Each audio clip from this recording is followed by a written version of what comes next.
Hello and welcome to another episode of the Own It Show, weekly winedown edition. Oh, cheers! And Cheers. if you are not watching via YouTube or Instagram or any other social medias, and you're listening on the podcast form, you're missing out on this sunset. Very true. And you're missing out on watching us drink some amazing Veuve champagne. Justin and I just did our engagement photo shoot, so I thought we would celebrate by popping a little bubbly. Oh, cheers! Cheers, honey. And the big thing that it comes back to is ownership this week. And if you listen to the episode on Monday, Susan Huber was on, and her story, which is very similar to Elise's, was just so invigorating and inspiring about truly understanding what ownership was and knowing that ownership to her was owning who you are completely and unapologetically. And in her story, she talks about how she was unable to truly dive into who that person was before. And without that level of self-exploration, without that level of really figuring out what that person was, what she wanted to do, she left herself really with an empty cup at the end of the day. And we can only go on like that for so long. No, you're completely right. And I was about to just have another sip of this delicious champagne, but I'll wait until I say what I'm about to say. So the other, really interesting thing is that she was living so much so in an energy out state that it almost became subconscious. Some of the stories she told, she was completely on this hamster wheel loop where she just kept going. She would work crazy during the day, get home, not even be present with her husband at home at night, and then wake up, do the same thing again. And she finally got to this moment where she had this massive hit you over the head realization that was, I can no longer afford to live this way. I have one life to live, and I'm going to start to live it on my terms. And once she made that decision, it absolutely does not come easy. It's not like you make a decision and all of a sudden everything changes. But once she made that decision, she was able to then create all of these habits and make so many different conscious decisions to start living in alignment with what her idea of ownership was.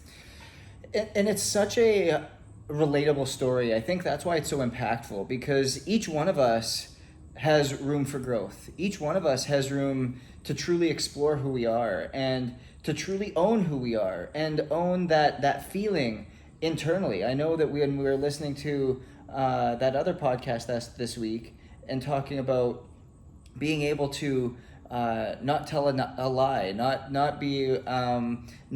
over-exaggerate who you are, or not over-exaggerate your appreciation or love for somebody else. Because it takes you out of alignment with who you are. Exactly. And it's living in that alignment. It's living in that place. It's automatic energy. Like, it's overnight energy. You want to talk about being able to figure out how to find that constant energy, or that passion, or that continual renewed, I don't have a better word for it, but energy. It's living in true alignment. Mm-hmm. And I think more than ever, with the coaches that we've started to invest in ourselves, we've found that true alignment, and we've found a whole new level. We've found a whole new gear.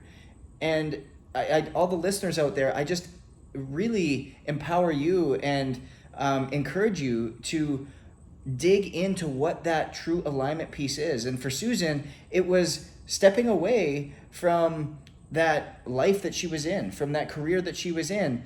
And by doing that, Delano agrees. And by doing that, he was truly able to build this balance of a harmonious entrepreneurial venture that she's now been able to really set off her true passion. But not only did it allow her to do that, it allowed her to do what she was doing at the corporate level even better. No, you're truly right, because she was able to step into, again, who she is authentically and unapologetically. And in doing so, I mean, one of the things she said in the beginning of the episode, which I was very impressed by, was she's working 70, 80-hour weeks, but she has the energy to do so. Because although the context may not have changed, she started living in alignment with who she is meant to be. And in doing so, she started to get the true energy, that internal flame energy, to step in and show up in a positive, energetic way, day in and day out. I've got a question for you. What, for everybody out there hearing these words, what does alignment mean? What does living in alignment with yourself? What does that mean? Yeah, so my take on it, living in alignment with yourself, is starting to be honest with yourself. I'll give you my own personal example. I was living out of alignment for 4 years. When I started my fashion career, I was very much so in alignment. I was actually just thinking about this today. I would wake up very excited for work every single day because I was genuinely at that time in my life, I was genuinely in alignment with who I was meant to be. So even if somebody said to me, you know what, you have to stay until 10, 11 p.m. tonight, no problem. I was happy to do it because I was in alignment and I was doing what you're passionate about. Doing what I was exactly. I was doing what I was passionate about. And would you also say you felt like you were growing? You felt like there yes, was a major I was growing. growth? I was learning. I was with amazing people, and it's not like I got to a point where I wasn't learning or growing, or I was always with amazing people in the companies that I worked with.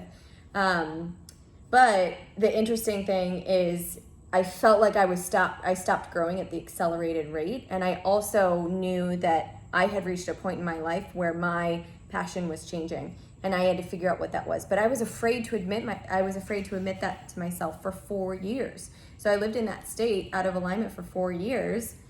It didn't feel like that hamster wheel thing, but I just was not passionate. It felt like I was going to work every day.